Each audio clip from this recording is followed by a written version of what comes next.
Miss Ostrovsky. Chimerical. May I have a definition? It means unreal, magical, visionary, wildly fanciful, highly unrealistic. Chimerical. Chimerical.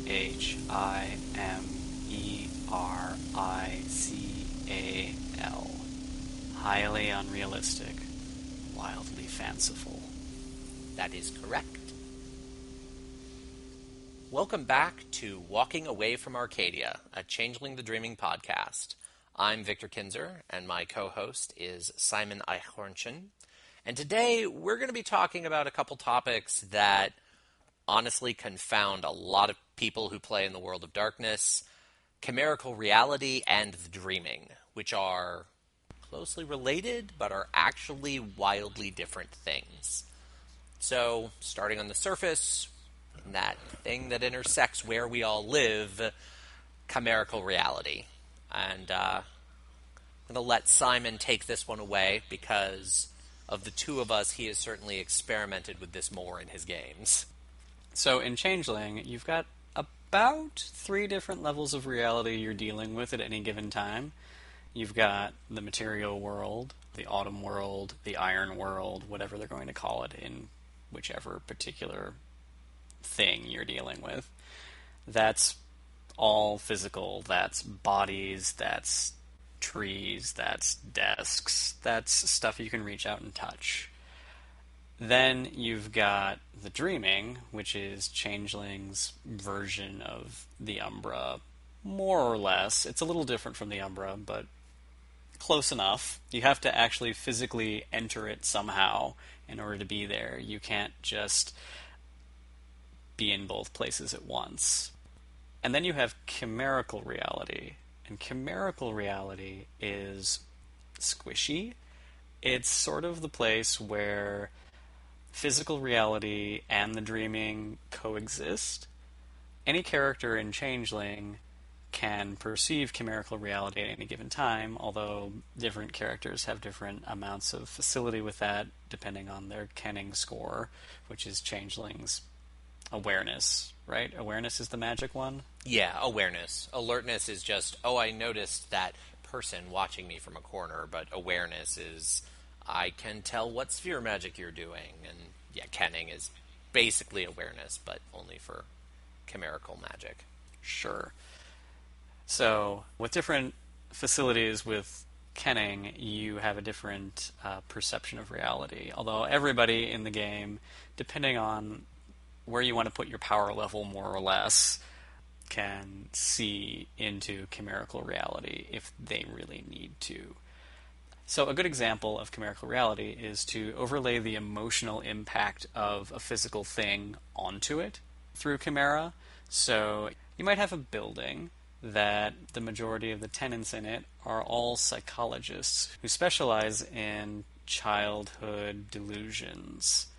And in chimerical reality, depending on whether those psychologists were autumn people or not, you might have that building take on a very menacing sort of appearance. The shadows get deeper, the cracks in the walls get bigger. You might see not exactly spooky things, but things that make you think gray thoughts. But if they're not autumn people and they're just treating these children who have typical childhood delusions, then the emotional impact of the children probably takes 4, and the place takes on a wildness where the little plants in the corners take over the entire room, where you might have actual spooky monsters running in and out of vision, that kind of a thing. Yeah, and the thing that I find really compelling about chimerical reality is it seems to sort of have the same purpose as the division between the physical world and the Shadowlands, or the division between the physical world and the astral plane or the Umbra, but the difference is you can interact with it without going anywhere. And it's almost like being in the Umbra, but being completely exposed. Because if you're a werewolf and you step sideways, or you're a dream speaker and you slip into the Umberwood spheres, no one else can see you, and you can do all of your spiritual craziness and then come back and sort of wipe your hands, and it's no big thing, and fine, whatever. But you can't do that with chimerical reality. It's, in that respect, much more dangerous. If there's a chimera wreaking absolute havoc in the mall, which admittedly it will probably be short-lived because the mall is pretty banal, but it could do some damage before it's done, and you want to go and fight it off, you then have to expose yourself to the world while you're doing it. And that creates some kind of higher stakes dynamics than a lot of the spiritual shenanigans you get into in the other games. Right, and in the case where you're trying to fight a chimera in public, you end up with a really interesting dynamic going on, because in Changeling, they don't have a vulgar coincidental divide.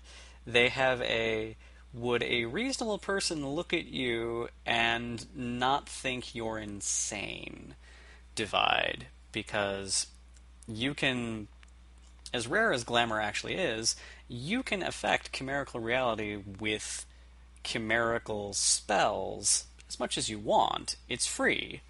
It's when you start trying to impact material reality that you have to start paying glamour points to do your spells. So, like in Mage, it behooves you to try to clear the room a little bit if you're going to be doing something strange in public, or at the very least to enchant all the witnesses, which would be pretty expensive. But you can also be really clever with how you're doing it, because now we have flash mobs, now we have historical reenactors, LARP groups that run all over the place. So you really just need to be careful about how you're presenting, which involves a level of preparation that a lot of people don't actually get into.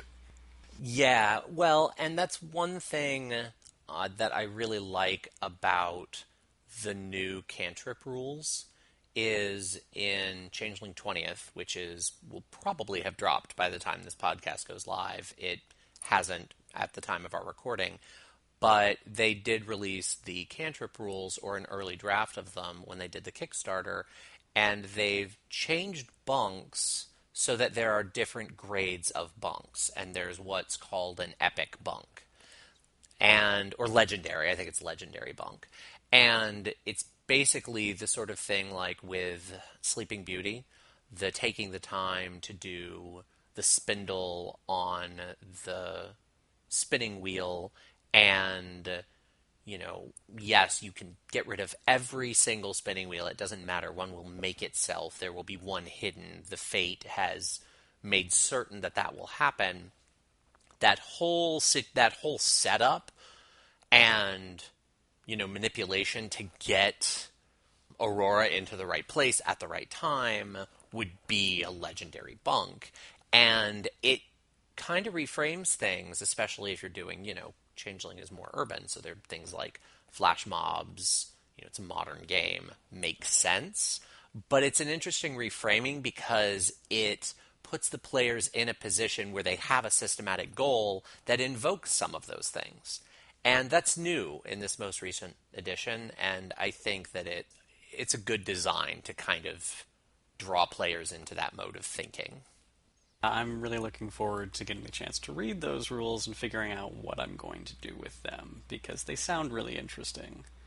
Also, chimerical reality pulls on an idea that I think Americans generally are less familiar with than a lot of other people, the exception, of course, being Native Americans, but where the spiritual and the material aren't divorced, where you don't go to church once a week and that's your spiritual activity. You don't go to a meditation class once a week and that's your spiritual activity.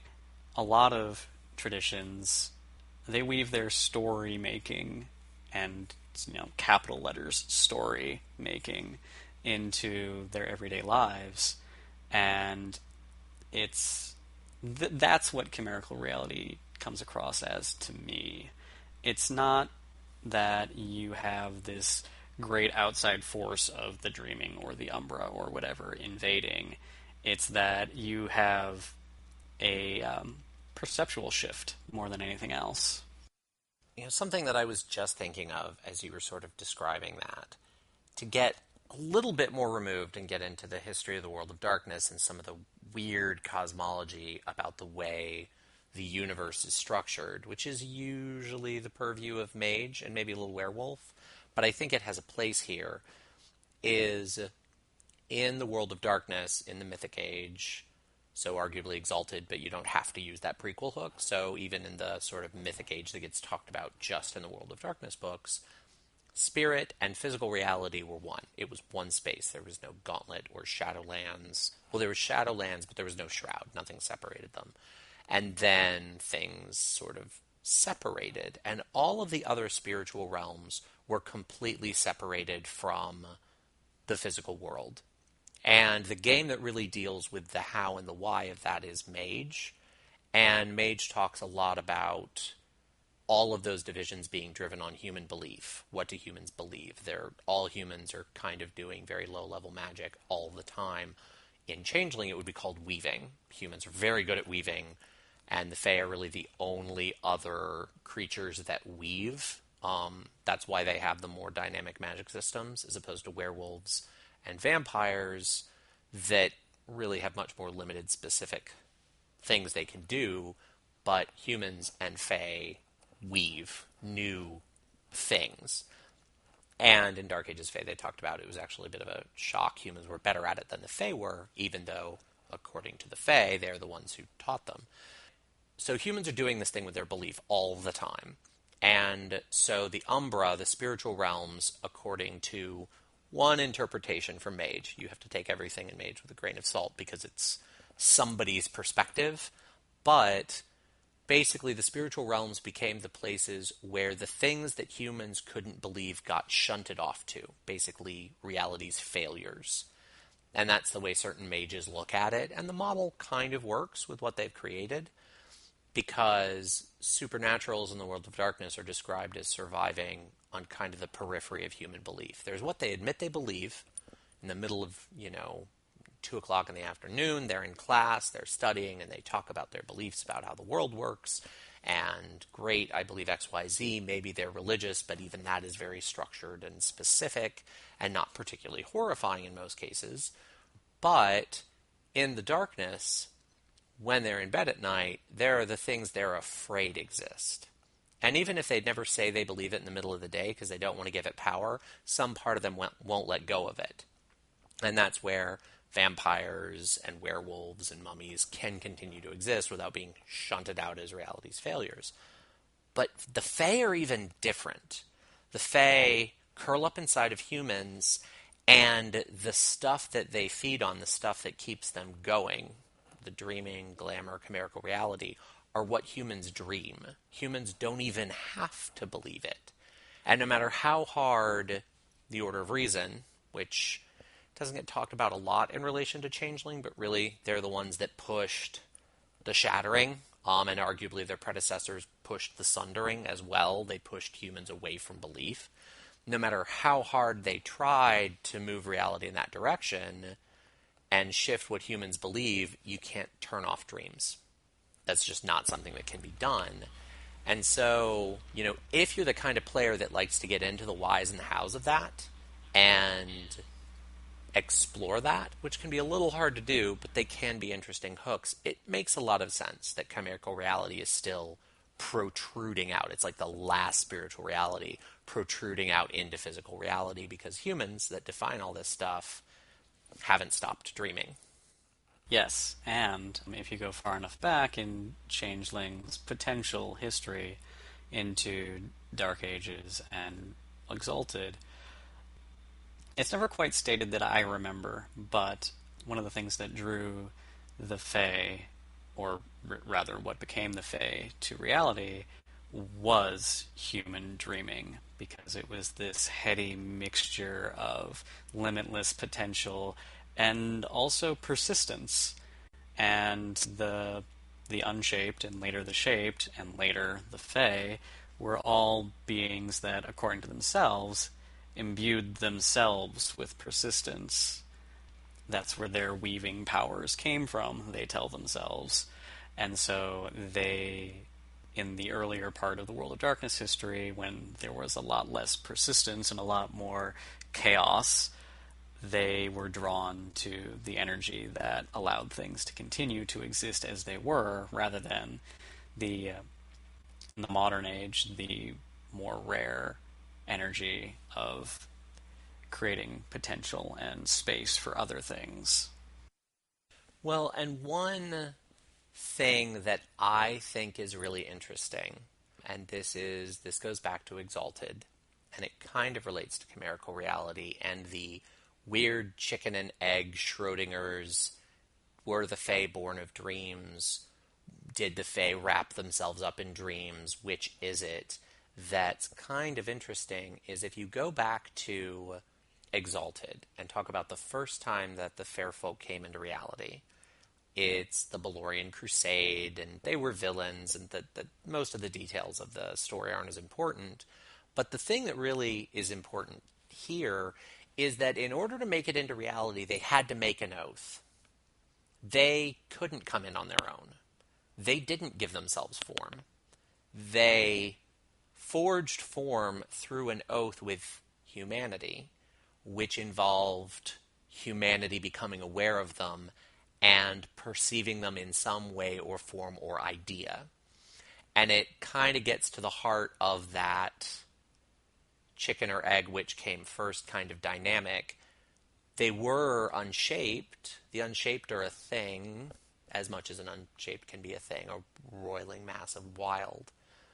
But ultimately, the shaping aspect involved humans. And it gets to that kind of interesting, unreliable narrator of, oh no, we were the originators of weaving and we taught humans. And the Fae would totally think that. But really, maybe the humans did the shaping in that oath. And the fair folk, just by virtue of going through that oath, learned it. Because ultimately, who's better at it? Humans. And that all seems kind of abstract, but in relation to chimerical reality, it, I think, puts an interesting lens on who's creating all of this.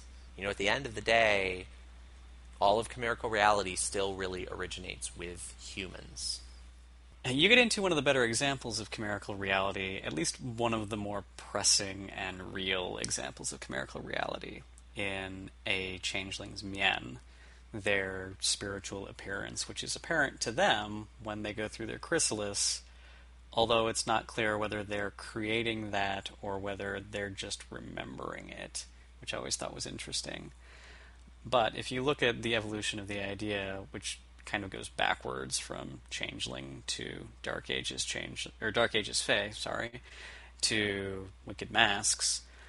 In Wicked Masks, you have to create your entire appearance and personality as game traits. And then in Dark Ages, you have this base human-ish form that you layer on top mien features, which can be traditional story type qualities of your character that may or may not give them extra powers, like having claws or having snakes for hair or anything really. And then when you come to Changeling the Dreaming, everybody's form is pretty much set based on their kith. Knockers all look kind of alike. She all look kind of alike. You have a little bit more variety in Puka and Slua, I think, but not a ton. You can pretty much guess what they are if you do a good enough kenning roll. So you see through those time periods that the Fae, or what became the Fae, go from a state of being really irregular to becoming distinct, separate, recognizable, catalogable things. And that kind of reflects their increased sustained weaving, whether it's them doing it, humans doing it, or the force of oaths or broken oaths doing it. Yeah, and for me, it also pointed to the things they've wrapped themselves up in to survive. And that's a consistent theme going through all of the history of the fair folk if you use all of the prequel material, even though Exalted is very optional prequel material at this point, pretty clearly intended for it, is they're constantly going from unshaped to shaped or unshaped to emanation to shaped to fae, which still have some pretty concrete identities, to changelings, to inanimate, to kith. And as they go through this, they become more and more dependent on having a place to hide, so reality doesn't entirely see them for what they are. That they can take on a form that reality will accept and not completely reject. It's kind of like hiding from antibodies. And so it makes sense that in the more modern knights, beyond just the sort of abstract weaving concept, which does apply, but also by the time they become changelings, they have to wrap themselves up in stories. When it's that give and take of which came first. Did we teach you weaving? Did you weave us first?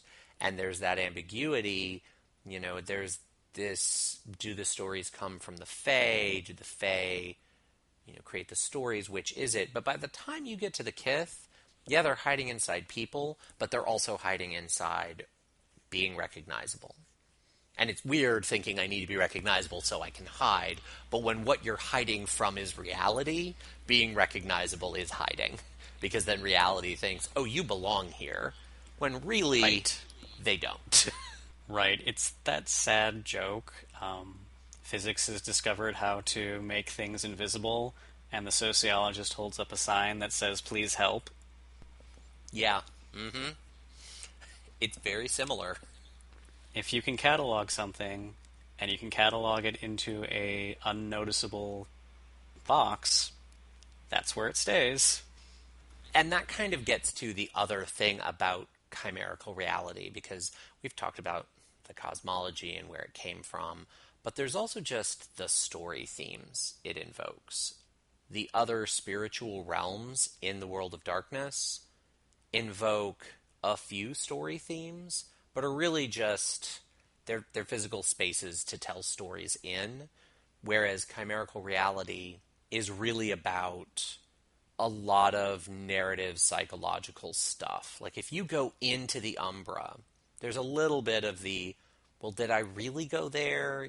Maybe I didn't remember that, but it's pretty solid. You go into the Umbra, you get to keep your memories. But with chimerical reality, you were just at the mall and everyone saw you, and there's that moment where they're like, no, you were just acting weird, but you were here and there was nothing else there.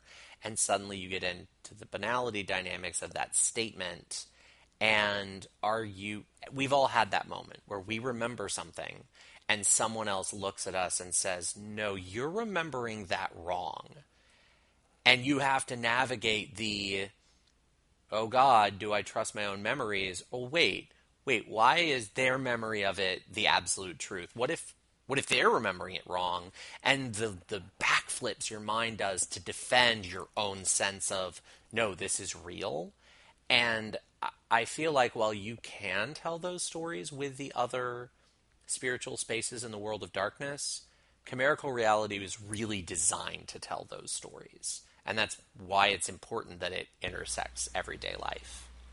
And there are places in chimerical reality and the real world where chimerical reality is more real than the real world. Freeholds, glens, and other fairly rare but mythical places where the traditional fairyland dynamic comes into play, where you can walk into the spiritual world accidentally. You run into a place where a changeling's fey mien is visible by default to everyone present, and God help you if somebody is an unenchanted mortal in that situation. Or you run into a case where it's actually more beneficial for a changeling to deny their chimerical reality, where in chimerical reality there may be a fence, but they suck at climbing.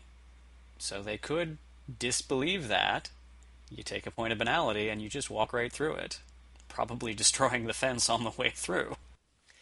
The other half of that, and we've talked a little bit in other shows about that, I'm taking banality, to get through this. One of the rules in Changeling 20th, and it's listed as an optional advanced chimerical rule, but it really looks like it's going to be more front and center in C20. And again, by the time this plays, we may know the answer to this, are nightmare dice. And the interesting thing about nightmare dice is they represent this weird toxic relationship with dreaming, but they're still dreaming. They're still vital. They're nightmare. But you can choose to take a nightmare die instead of a temporary point of banality at any point you would take a temporary point of banality. And so the implication there of, okay, I'm going to take the temporary point of banality to resist this, but no, I'm going to take it as a nightmare die instead, where it becomes, I'm no longer getting around this chimerical thing by disbelieving it. I'm getting around this chimerical thing by becoming my most chaotic, toxic self and disrupting the dream in front of me with brute force. The analog still works, but it's an aspect of engaging that doesn't get dealt with very often because it's this oft-forgotten advanced chimerical reality rule. And I think when you frame what it means to intentionally take in that toxicity to do that kind of thing, it opens up a new interesting set of ways to interact with poisoning yourself to accomplish a task, which changelings do all the time. The thing about Nightmare that makes it a little interchangeable with Banality is if you look at some of the rules for the Autumn people and the things they can do with Banality, you can use Banality to force someone to disengage from the real world. The easiest example of this is somebody who has an obsessive nervous disorder who has to go through highly ritualized behaviors in order to make it through the real world that don't actually protect them from anything, but it's a thing they have to do that's a response to a stimulus that maybe makes sense to them, but it's not interacting with reality in the same way as the rest of us. And Nightmare is a lot the same thing, only for chimerical reality. With Nightmare, you end up having a chance for one of your cantrips to go horribly awry, or a chance to make manifest for other people to see one of your greatest fears. And where Banality shows this toxic relationship with the human world, Nightmare shows this toxic relationship with the chimerical world. Yeah, and it's interesting because when you think about the sort of metaphor and what it's saying about human experience, anyone who's ever met someone who just refuses to deal with anything or feel, and they just turn everything off, that's very much banality. And it's something that, you can do. It's not easy to do, but it can be done, and it's even harder to come out of. But the flip side of that is people that can't deal with the unknown, with not knowing if something terrible is going to happen, they will constantly self-sabotage and make the most terrible thing happen. If they suffer from high anxiety, they might go in and say, hey, I'm going to make all the worst things come true because at least I know that's what's going to happen. And for me, that's not as terrifying as I don't know what's going to happen. I don't know if it's going to be good or if it's going to be bad, and it's all equally terrifying to me. So at least you have certainty. And for me, banality is I'm going to play it totally safe and not feel anything and not let anyone in and, wrap myself in this routine. And Nightmare is that I'm always going to make the worst thing happen all the time because at least that's certain, and my life will be a chaotic wreck that will, ravage everyone around me. But at least I know that's what it's going to be. So, okay, we can work with that. Even if you aren't prone to either of those extremes. I don't know anyone that hasn't had a close friend that is prone to one, or friends that are prone to either of those extremes. Yeah, there's a gal I used to know who was a holy roller who would absolutely never, under any circumstances, do any self reflection whatsoever for reasons unknown to me. But it was really, really clear from talking to her and interacting with her that as long as she was okay with Jesus, she was a good person. Therefore, no work is needed to be done. Yes, we've all met that person. And that's always an interesting experience. Yeah, I Yeah. never quite knew what to do with her. I Yeah, I've never entirely understood that particular approach either. To me, it's a very that falls into the banality. And for me, the no, everything's totally fine and nothing can go wrong. But yeah, again, that can go either way. Hmm. I've at least heard stories about that dynamic going either direction. And all of that stuff, the other interesting thing about chimerical reality, all of that stuff manifests around people. Chimerical reality is a much more a reflection of every little whim of what's going on in an area. Not quite so much as the dreaming, but still, it reflects a lot. You summon up chimera, they get born from a whim or an emotional storm or a tantrum, and you have to deal with them. The fact that the term for a chimera that attacks you, the chimera that you could turn around and slaughter without taking banality on yourself, they're called nervosa. I mean, the connection there to what you're dealing with is pretty explicit, and it's an interesting way of looking at things, and it's much more wild and dynamic than a lot of the other spiritual spaces. Although the Umbra certainly reflects some of this, not to the same level I feel that chimerical reality does. Right. Chimerical reality, the way I've always run chimerical reality is that it reflects reality. You're never going to have somebody having a panic attack cause an earthquake unless they're using a cantrip. But there are going to be ripples.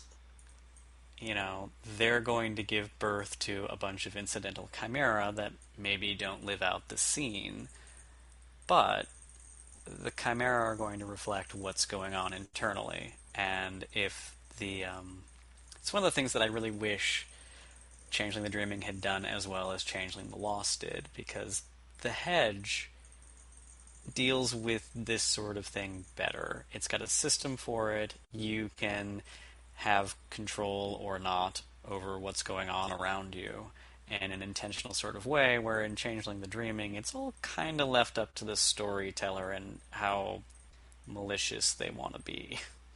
Yeah, and it's been a long time since I've looked at Changeling the Lost, but I do remember feeling like Lost was a lot better at managing a lot of the messy dynamics. Magic was a little bit more flexible. I feel like the way the arts in the realms were originally intended to be, Miens were a little more customizable.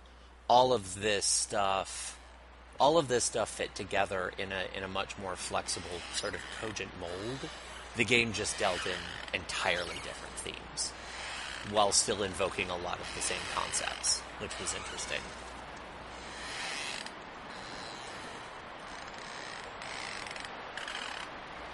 Remembering the melancholy of human existence, even ghosts can stray from the right path.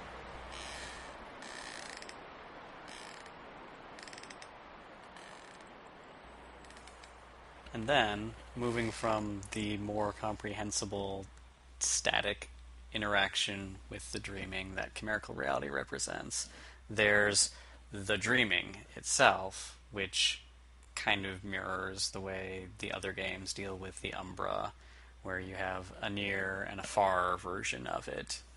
And I'm going to let Victor introduce those. So the dreaming is a really interesting place. It's different from the other spiritual spaces in the world of darkness, but at the same time, it's very similar to the other spiritual spaces in a couple ways. So you start out with the near dreaming. And the near dreaming is kind of like the near Umbra or the Shadowlands in that the areas of the near dreaming sort of sit on the other side of this reality and they react to whatever's going on in that particular location. So the near dreaming on the other side of a graveyard where there had been graves desecrated, you're probably going to have a lot of really horrible nightmare things going on related to death. If things were bad enough, you might even have some black paths of Balor open up, which are pathways from the dreaming directly into the underworld. On the other hand, is the near dreaming at the site of a major Beltana celebration is going to be bright and vibrant and happy and probably really sexy and maybe a little dangerous, but in an enticing sort of way. At the same time, unlike the Shadowlands or the Near Umbra, it's not a direct corollary. You can't just jump across and be somewhere. You have to find a gateway, and you might be able to find a gateway at those last two places I described. The graveyard, it might be possible to get to the dreaming, especially if a Slua were to, say, use some of her dreams, and there's a Wayfair cantrip where you can jump into the dreaming. It's a little more powerful near a Trod, which are the pathways through the near dreaming, but you can't just jump across. And once you're in the near dreaming, even though in theory everything correlates to a place in the real world, you have no way to navigate aside from these Trods that lead around the near dreaming from freehold to freehold or into deeper, more intimidating parts of the dreaming. And so, as with all things wild and dream, it's kind of contorted and it isn't what it appears to be. And it's incredibly difficult to navigate. The other thing about the near dreaming that is really kind of dangerous is when the Cathane go there, they immediately start sucking up glamour. All of their boons and banes go into overdrive. Their stats start increasing. A she, even in the near dreaming, becomes incredibly numb to empathy. They become even more beautiful, and they become even more powerful. Trolls become even larger. In the near dreaming, they go from being 6.5, 7 feet tall, and start inching up above 7 feet, getting on towards 8. The same with Slua. They get quieter, they get weirder, and knockers get very strange. And so the dreaming just gets bizarre, and it doesn't just change the setting, it changes you. And that's just the first level of it. And then once you get past there, it gets even weirder, because then you get into the far dreaming. And the far dreaming is a lot like the near dreaming, except it's not connected to any particular place. And all of these stages are kind of connected to human psychology. You have the sort of dreams that you remember, your fantasies, the things you hope for, and that's sort of the near dreaming. The far dreaming are those dreams you can only barely kind of work at remembering, and you only get the edges of them, and so everything gets stranger there. And all of the progression of the Cathane goes even farther.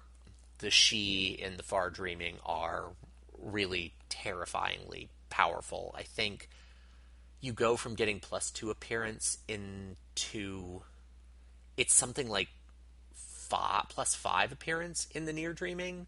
And I think if you get all the way to the deep dreaming, which is the third level, it's like +8.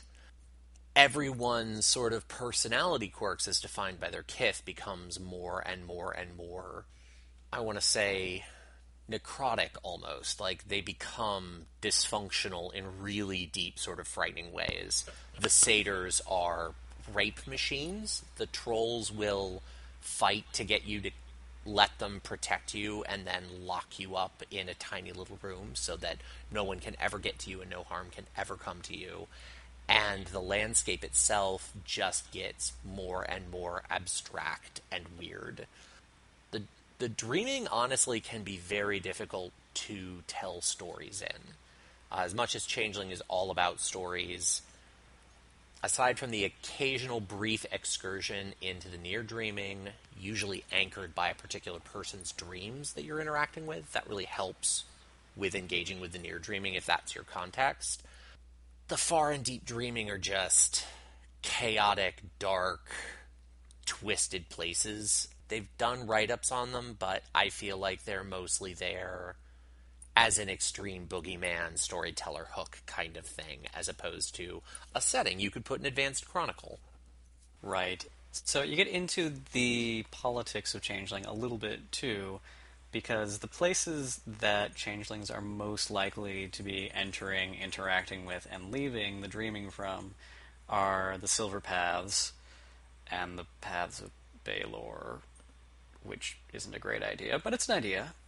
And in the descriptions of how the dreaming reacts to these things, they're much more ordered and much more like the real world than the rest of the dreaming. And it's invoking the stories about people walking through fairyland and being lured off of the safe path by a pile of gold, a beautiful woman bathing, that sort of a thing, and then becoming hopelessly lost when they find out it was just a log floating in the river or it was a pile of leaves, and they become prey for the things that aren't on the safe path. Which, the things that aren't on the safe path bring up kind of another very interesting dynamic of the dreaming. You know, we've talked about the mists before, and the mists are this thing that protects you as a fae and keeps humans from remembering or understanding you, but they're also a thing that exists in a place. They are a membrane of the dreaming, and if I remember correctly, I think they're between the near dreaming and the far dreaming, I believe. I'd have to sort of go back and look at that again. This isn't an aspect of Changeling I've ever really contemplated using, but technically you can go back through the other side of the mists and get all of your memories back. You can't then return to Earth with them, because you have to go back through the mists and you will lose them again. But the interesting thing is part of the paths, and especially the silver paths, is the reason those paths are silver is because there was an ancient war between the Tuatha and the Fomorians and the various fae that sided with one group or the other, or played a neutral game to poor effect. And at the end of it, the Tuatha created the Silver Paths to protect their children and cursed all of the fae that didn't side with them. I don't want to say the fae that sided with the Fomorians. A lot of the fae that they cursed to not be able to go onto the Silver Paths sided with the Fomorians, but a fair number of them just didn't side with the Tuatha.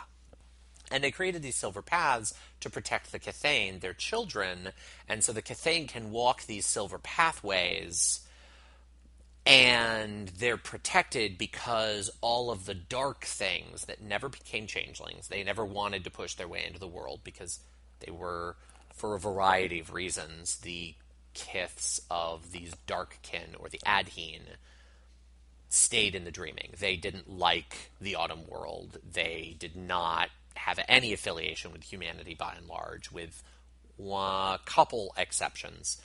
And so they stayed out in the dreaming, and the Silver Pathway protects them. Part of the you don't go off the Silver Path isn't just the getting lost, and you do get lost if you don't have a trod. it's also you go off the path and the Darkkin can get to you. And there's a whole segment in one of the many Shi books talking about how during the second wave of the Shi resurgence in the 80s or 90s, people started coming back with some memories of Arcadia and their experience leaving Arcadia and coming to Earth, and a lot of them reported being harried by fell things even along the Silver Paths. Yeah, which is interesting. When the Shi came back in the 60s, there's a story in the Denizens of the Dreaming book about how basically they had to have a great war with the Darkkin because the Darkkin saw them coming and went, nope, nope, there is no way. We are getting our vengeance now. And they, gathered, and the Shi had to fight their way through them. And the Shi, of course, coming out of Arcadia, were incredibly powerful, but these weren't changelings they were fighting. These were true Fae in the deep and far dreaming as well. So it was a pretty substantial battle, and a lot of the Shi fell. And the ones that actually made it back to Earth were not the entire group. The thing that's weird and interesting about this, all of this story, is when you go and you look at the prequel text, Dark Ages Fae, the thing, for a long time, I didn't think it was a real prequel. I thought, somebody who didn't like Changeling wrote this thing because there's no sign of the Tuatha, there's no sign of the Fomorians. They're like there's the seasonal thing, which goes back to when the Seelie and Unseelie were in control, but this is totally different. Took a long time for me to see the connections, and actually having a couple exchanges online with the guy who did it. He is an old Changeling fan. He is now developing C20. But when you go back to Dark Ages Fae, what Tuatha? There are no Tuatha. There are no Fomorians. None of that's there. And I think, I haven't actually talked with the developer about this or had any exchanges with him, but I think it's because they wanted to do the whole remembrance through a mirror, warped, foggy visions. There are these vague connections, but none of the changelings remember it correctly. Then you have these stories in the dreaming, and you have this, well, if you go on the other side of the mists, you have all your memories. And it's like, how do these things connect? Like, how does Dark Ages Fae interact with that? That's a piece I've never been able to reconcile. Yeah, and I've never used the if you go deep enough into the dreaming, you start getting your memories back thing, except in the case where somebody dies in the dreaming, because there's a really good hook there describing the death of one of the changelings in the dreaming, because depending on where you're at, you might actually be closer to Arcadia than you are to Earth. And what happens when you're no longer moored to a human body, if you're a Shi, or a human soul, if you're anybody else, and you start to recover your true nature? What happens there? And at least in some of the material I read for Changeling, what happens there is you start getting all of your memories back. And the closer you get to remembering Arcadia, the closer you are to being reincarnated on Earth, ha ha ha. Which I enjoyed. That's interesting. That is very interesting.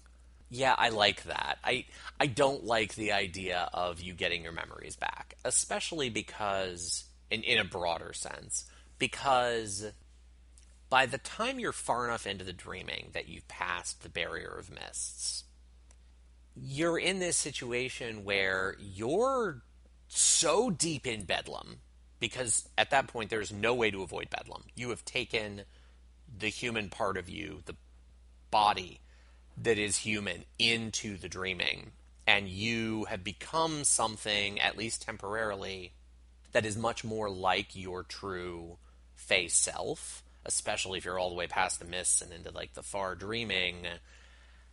And who cares if you get your memories back? Like, you've become that archetypical insanity again. And especially when I was reading the description of satyrs in the Dreaming recently, and they give off this musk that basically makes everyone want them. And even if you would totally, completely loathe them, you want to have sex with them anyway, and they will have sex with you.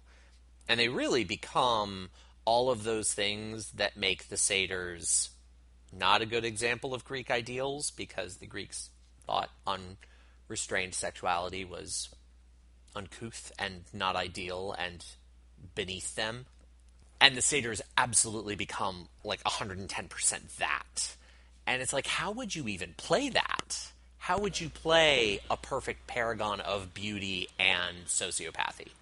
Right. I think it's one of the few ways that Wicked Masks did a better job with Changeling themes than Changeling did. Because in Wicked Masks, they talk about, they don't call them fae, but fair folk who take on shape, regretting that and destroying their anchors in the real world and passing back into the wild and becoming unshaped again. And the way it's described in that is a little bit more compelling, if not playable, because an unshaped should never be playable. No, no, they should not. They're a fantastic story hook, but playable they are not.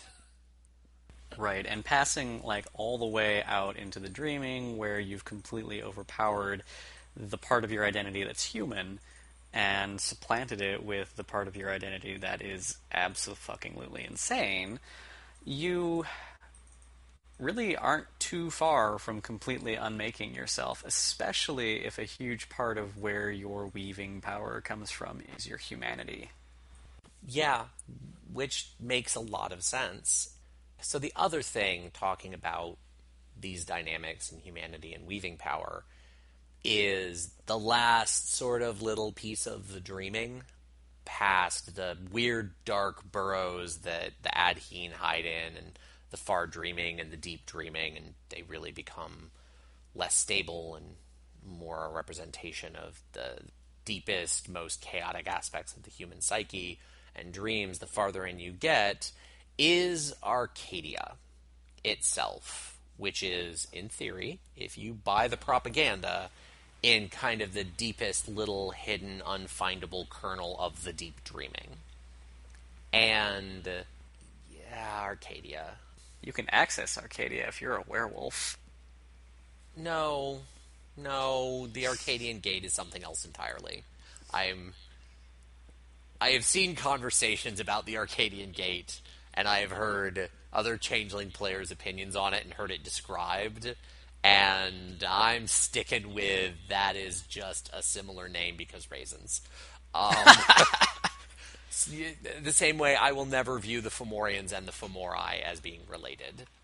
There's a story there if you want to relate them, but in my headcanon, they are not the same thing. That's just some unfortunate name synergy, because the Fomorians are sad, pathetic little creatures in a way that Cathane could never pray to be, and to imagine them as in any way related to the great rising paragons of horror of the dreaming that fought the Tuatha is just not something that I want to wrap my mind around. And I feel similarly about the Arcadian Gate.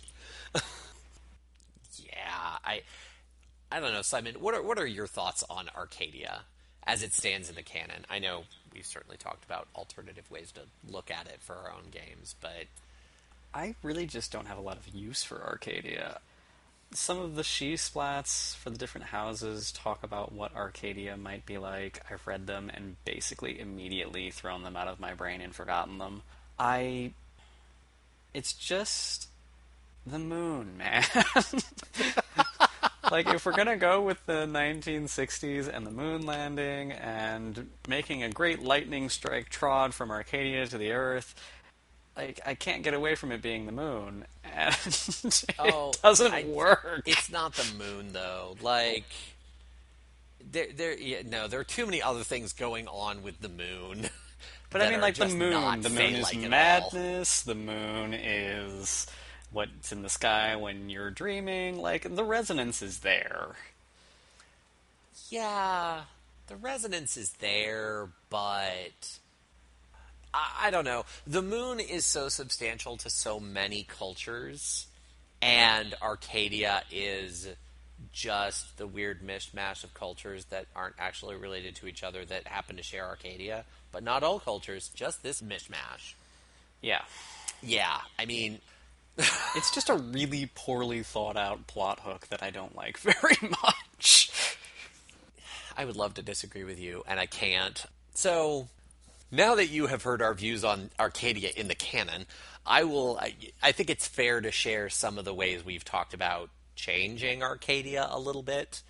The one thing that I thought would make a lot of sense for Arcadia, if you go back and look at Graceful Wicked Masks, there's this little tidbit about the unshaped and how the unshaped tend to actually, when they do manifest, they manifest as places, often non-Euclidean weird places, but they have emanations, which are normal-looking fae. They look like shaped fae. They're not really. And they change and they shift, and they may or may not have normal faces, but you can more or less engage with them. And one of these emanations will be their primary personality, kind of the head. But it talks about how a single unshaped can have emanations that deeply disagree with each other.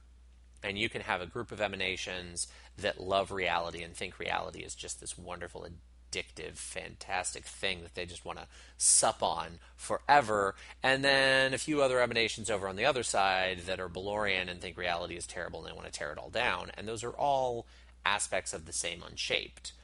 Anyone who's ever been conflicted about something knows what that might be like. So that's in the early, early days of reality. You have a handful of emanations, but there's this hook in there that every unshaped has at least one emanation for every grace, but they can have more. There's not a cap, and they don't describe unshaped with like thousands and thousands of emanations, but there's also no cap. And so I've often thought of Arcadia as an unshaped that the Fomorians were one set of emanations and the Tuatha were another set of emanations, but they were all Arcadian. And they drew a ton of shaped fae from various places, shaped fair folk, into their conflict and, fought with them and maneuvered them. And I think there's a really interesting political story to be told there. But really, it's not some beautiful homeworld to go back to. It's just where the Fey Lords that dragged you into their political bullshit come from. That's kind of as close to the canon as I've gotten with Arcadia, and still felt like I could tell a story with that. Yeah, the closer to the canon version of how I handle Arcadia most of the time is that it's almost entirely a delusion that the Fae, in their shaped state, don't have the capacity to understand quite what they used to be, and then as changelings with human minds trying to understand that takes them a step even farther away from what they were in the before, and they impose order on it in the way our minds do when we see faces that aren't there and patterns that aren't there. And the whole thing is this story, because the Fae are made of stories, that they're telling themselves that they might be weaving into existence, but they're probably not. Yeah, I like that too. It doesn't mesh well with the various steps of the resurgence, and I have to admit that. It's the version of the Arcadia story that I use when I don't have something else in mind. The other thing, and I think it's worth touching on this, is part of the dynamic with Arcadia and the deep dreaming is, and the far dreaming, the dreaming in general, is it's all kind of European, kind of, sorta. Arcadian Fae more or less encompass the Sidhe, and I guess the commoners were there, I guess. Maybe not. But when you get into the Darkkin, and this is something that drives me completely nuts about the Darkkin, you end up randomly invoking a couple other cultures. There's one Darkkin I gotta be honest, I read them and I just put the book down because it was so frustrating. There's a Darkkin that is basically a manifestation of Kali. Random Indian, sided with the Fomorians, vaguely villainous Darkkin. And that's what we get for India. And I got to that write-up and I'm like, we don't even have a kith. We have no idea about the Fae that live on this side of reality for India, but we're going to get an Adheen for them, even though the Adheen story is wrapped up in Arcadia. And I walked away from the book. And so there's this weird dreaming, is it European, is it not? But then when you get farther afield, you get other groups of Fae, the Nunnehi, for example, where it's very much said they had something like Arcadia, called the Higher Hunting Grounds. Again, you get into they're born of multiple cultures, and they actually deal with the multiple culture a little more explicitly with the Nunnehi sometimes than they do with the European Fae, which is interesting. But they had something like Arcadia in the dreaming, but they can't access their dreaming. And what's interesting is the question of, wait, their dreaming, was it a separate place? Is the Higher Hunting Grounds connect, like, what's the cosmology of that? And it's never really been explained, and especially because the European dreaming that they do describe crosses cultures, sometimes randomly much farther afield than the majority of the dreaming seems to be intended to cross. I'm not quite sure what they were attempting with that. Kind of hand-wave the whole thing in most, if not all, of my games into the dreaming. It's a big place. They didn't talk about a lot of it. And kind of folded the Nunnehi especially back into the dreaming because giving them the Umbra instead of the dreaming was a really weird choice that I don't like. And the dreaming gets into weird territory too, where it cosmologically has resonances with other parts of the stuff World of Darkness did. There should totally be parts of the dreaming that overlap, border, overlay on parts of the Shadowlands, and there should be parts of the dreaming that get out into the places that mages take their inspiration from, because it's inspiration. Now, to be fair, they did create the Black Paths of Balor, which are very briefly touched on in Dreams and Nightmares and fleshed out a fair bit more in Denizens of the Dreaming. And so there is that intersection with the Shadowlands in the Dreaming texts. There isn't a lot that's done with it. I would really love for the Sluagh to have access to the Black Paths of Balor, and maybe even to the point where, while the Adheen will attack a Sluagh off the path for whatever reason, no Adheen, aside from maybe the ones that are technically only dead people anyway, would dare get near them on a Black Path of Balor. I think that would be really interesting, but they never did that. Yeah, and I think part of the reason they didn't do that was the Paths of Balor ended up being a pretty big political thing that were intentionally created. So they'd have to give the Sluagh their own thing, or just generic the dead paths away from Balor. Well, but the weird thing is, in the write-up on the Black Paths of Balor in Dreams and Nightmares, they invoke the Sluagh. So I don't, like, they don't say any of the plot ideas I just thought of, but they do talk about everyone's terrified of the Black Paths of Balor because the Shadowlands, and woe be to the Fae that follows one to its termination point, but maybe the Sluagh aren't afraid of them. Speaking to the intersection of the dreaming with some of the other parts of the world, you have the Paths of Balor, which are all kind of designed to do that. The gold paths lead to the high Umbra. I think the green paths lead to the near Umbra. But then they never became anything else. I think they were just put there so that, oh, well, if you want to intersect, here's where it is. The other thing that gets weird about that is, well, what happens if you make it back to the world through one of those paths and you don't go back through the mists? If there are these Black Paths of Balor, how do wraiths interact with the mists? Given there are wraiths that really love on the Fae, and obviously the Sluagh really love on the dead. it. Yeah, and it I doesn't really leave a space for there to be an organic, natural overlap either, That's true. because there are places I've been in the real world that have strong death tones to them that are at the same time inspirational. Yes. So I see what you're saying there, and I do agree with that. This gets into some weird subculture, overtones, but when I was in high school, I think I was 15, I went to New Orleans, and all of New Orleans is kind of one of those spaces.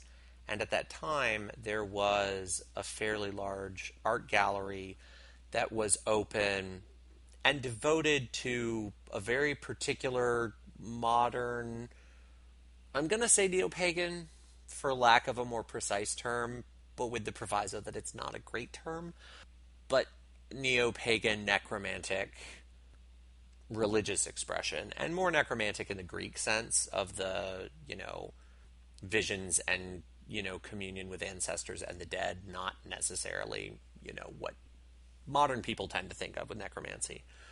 But it was very much that intersection of death and art, but in a very significant, meaningful way, not just, oh, we're using a dark aesthetic. And so, yeah, there isn't much room for spaces like that. And I think partly that has to do with Changeling's European focus more than anything else, because if we got into cultures that tended more towards ancestor worship, there would totally be a space for that, because there would have to be a space for that. It's part of the expression of that belief. Yeah, and that, we've talked about the Nunnehi a little bit, and they're sort of weird. They have a dreaming, but it's gone. But is it? But that also leaves the other big group of Galen, the Hessian, who can get to the dreaming, I guess, if they've completed their we get to go into the spirit world again path. But But they they don't also care don't about the really dreaming. care. Yeah. Yeah, they don't care at all. And it's really strange. And it Yeah, all doesn't leave a space for creatures of inspiration and dream to exist in the East, which makes no sense. Yeah, the undertone of both the Sien and the Nunnehi not having a particular place in the dreaming that they're from or that they belong to is that neither of their cultures have dreams, which is kind of hand waved in the Nunnehi case because the genocide killed too many Native Americans, which Well, at but least we're admitting that it happened. even that hand waving doesn't work because then they take the Menehune and say, oh, they're totally part of the Nunnehi, Hawaii, yay, and we're just going to ignore that white people are the minority in Hawaii. Yeah, Like, not like that there isn't a colonial dynamic there, but we've tipped over into the there are so few of you, the dreaming that you come from isn't dominant anymore. There is just no form of that story that resonates with reality.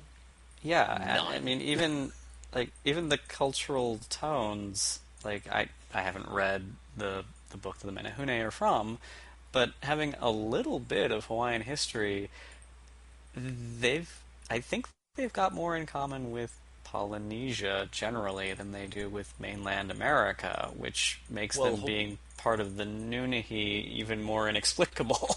yeah, the Hawaii is part of the Polynesian islands, I believe.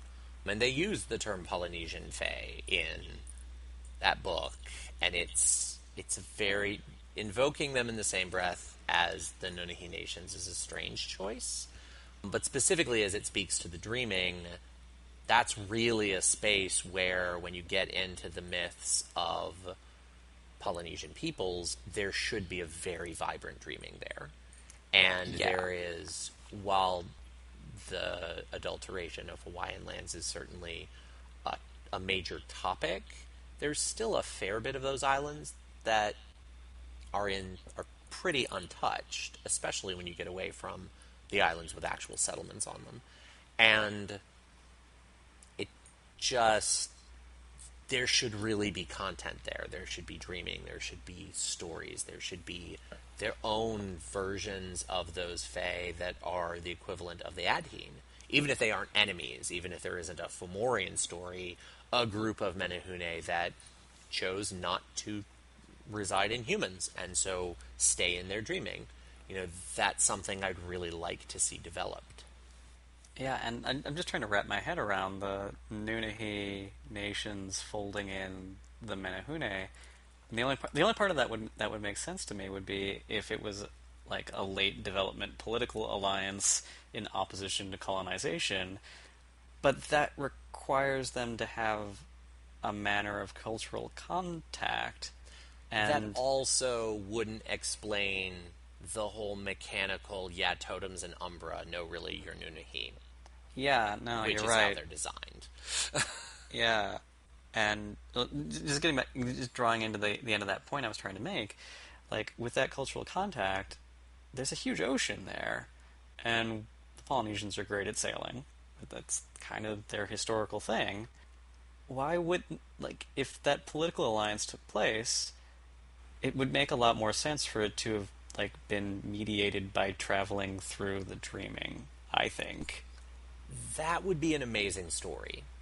And if the Nunahi in the canon, or perhaps in our individual headcanons, still had access to the dreaming, I know they do at your table, then there's a whole wide political, fun, potential dynamic there that I think could be really engaging.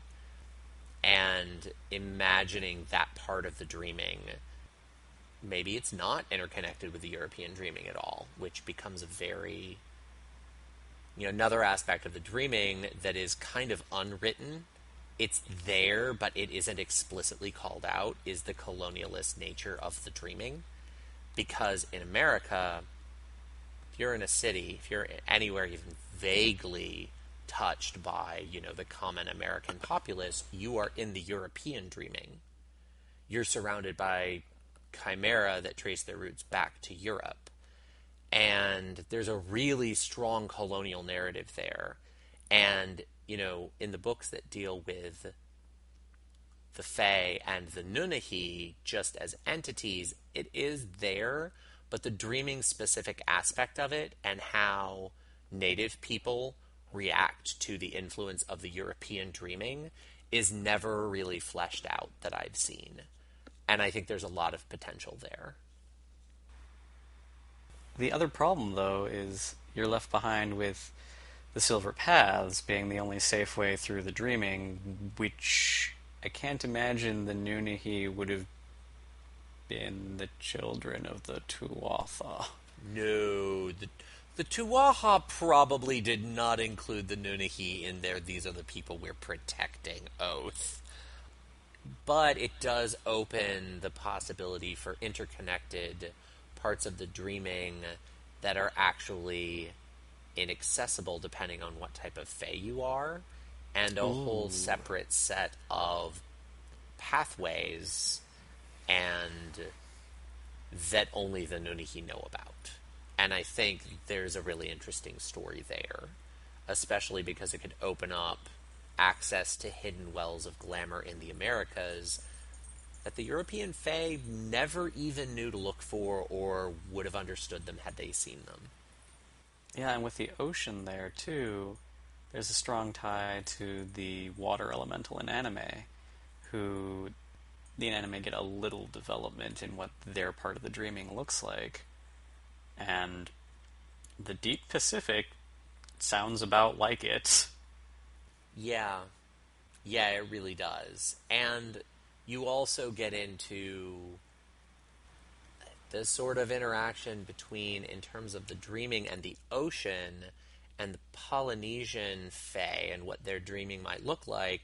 You also then run smack dab into the Mer and their sort of weird dreaming dynamic, and the fact that they're in a sort of constant political alignment with non-Fae, because all creatures of the ocean in the world of darkness are more bound together by their affiliation with the ocean and opposition to all things landbound than they are by the other little divisions. Like, a Mer is actually more likely to sort of get on with a wereshark than they are to get on with a Kithane. But the Polynesians have an entirely different relationship with the ocean. And so having this intersection between the dreaming as the Mers engage with it and the dreaming as the Menehune engage with it makes way more sense to me than having the Menehune be connected to the Nunihi. Which, I mean, we've talked about interesting ways to make that work, but it still feels like, we're having to make that work. Whereas a connection between the Menehune and the Mer, well, of course. Yeah, and even the Ondines, like, as much as they're river spirits in anime, I mean, the ocean is way more water than the rivers are. Yes, it really is. I think the only thing about the ocean that would be difficult for an anime would be, what are you really anchored to? It's almost like the ocean is too unshaped for them to really anchor to, as opposed to a river that has an identity that they can wrap themselves up in. Well, there are underwater currents and things. That is very true. And so, the plate, like, what the Pacific Current would be like in the dreaming. Because that would be a trod. Yeah. That would be an amazing trod. And there's some really interesting stories to tell there, I think. Yeah, I feel like there are really great stories to tell there. As long as you have a cantrip for breathing water. A cantrip for breathing water, or, you're one of the many, many, many water kith. Especially now that Selkies are a main kith, which a lot of people are very excited about. Well, they are Irish, that makes sense. Mm-hmm. Yeah, the introduction of the Selkies as one of the core sort of Arcadian commoner kith is kind of exciting and changes the landscape a little bit. Especially because it gives the Kithane access to this part of dreams. It sort of gives a mediating place for the intersection between water babies and Mer and Menehune in the dreaming, if you choose to open the Menehune up to the dreaming, which I really think is the better way to go, and shared dreams, because they would all share those dreams. And I think trying to imagine what the topography of those parts of the dreaming would be is interesting. I think there's a space for a whole different type of trod that the Tuaha wouldn't have been a part of, and Balor wouldn't have had anything to do with, but that all of these water kith can safely travel. Yeah, that'd be really neat. Yeah. Alright, we've talked a little bit about chimerical reality and the dreaming and how all of those things interact with the real world and the world that changelings experience. If it didn't clarify things, we hope that it gave you some ideas you want to use. We'll talk to you again in the next episode.